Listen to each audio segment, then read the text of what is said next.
Olá e seja bem-vindo ao Gearhead brasileiro. Logo no começo do canal eu estreiei com uma série de vídeos sobre o General Motors EV1, um carro lançado no fim dos anos 90 e que gerou muita polêmica nos Estados Unidos. Como eu falei no primeiro episódio sobre esse carro, após um começo bastante turbulento dentro da empresa e no mercado californiano, várias forças internas e externas à empresa levaram ao fim desse projeto do EV1. E hoje eu vou dissertar especificamente sobre o fim desse automóvel no começo dos anos 2000. Como eu havia citado no primeiro vídeo, a CARB, California Air Resources Board, foi uma das principais organizações e um dos principais fatores que levaram à produção desse veículo e de muitos outros de várias outras empresas no mercado americano. A geração 2 do EV1 teve as suas últimas unidades produzidas em 1998. Mesmo assim, muitos desses leasings continuaram até o fim, com proprietários muito satisfeitos com o veículo. Entre os pontos positivos estava a praticidade no ambiente urbano, mesmo que o veículo fosse um coupé de só 2 lugares, o que tornava ele não tão prático dentro de um núcleo familiar, por exemplo. Também muito elogiado era o desempenho desse veículo, como você pode ver no vídeo a seguir.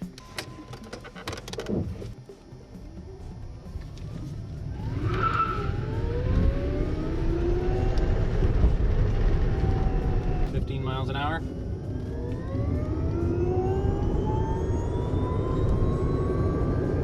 There's 60. There's 80.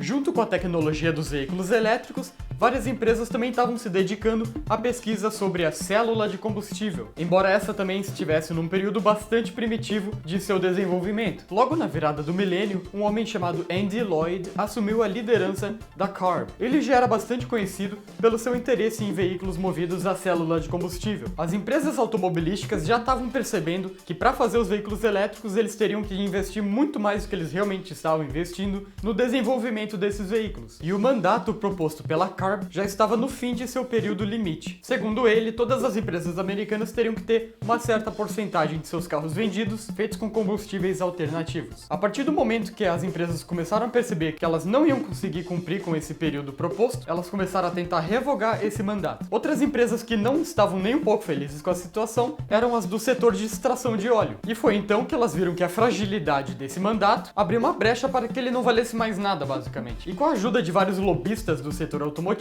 eles foram pouco a pouco enfraquecendo a organização da California Air Resources Board. Então, chegando a 2003, eles já estavam enfraquecidos o suficiente para que eles não tivessem mais nenhuma forma de avançar com o projeto do carro elétrico. Então, para que as empresas tivessem mais tempo para se adequar a essa questão do combustível alternativo, o mandato foi adiado em 15 anos, tempo que supostamente seria necessário para desenvolver a célula de combustível, que por alguma razão eles viam como mais eficiente que a energia elétrica convencional. Até mesmo o governador da Califórnia durante essa época, o Arnold Schwarzenegger, fez conferências de imprensa para divulgar os veículos à célula de combustível. E qual foi o veículo que eles escolheram para fazer isso?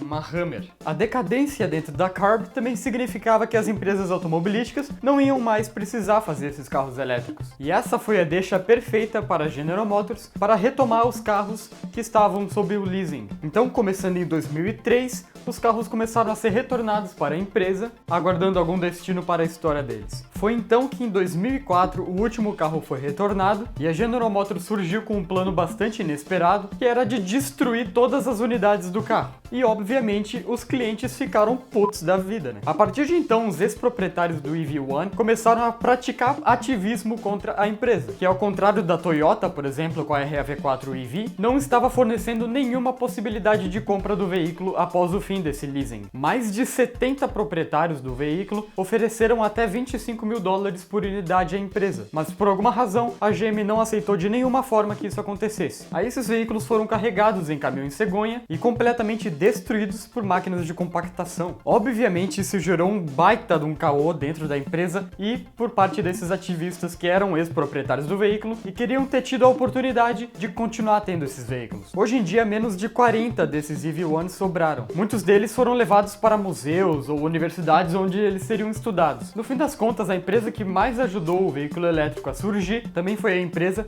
que mais recebeu marketing negativo por causa de toda essa situação, e virou uma das vilãs dessa história inteira. O desfecho dessa história completa eu mostro no próximo episódio dessa série. Se você gostou do vídeo, deixa uma avaliação aí embaixo, um comentário, quem sabe, inscreva-se na nossa página para ficar antenado com as nossas novidades no mundo automotivo. É isso aí, galera. Valeu!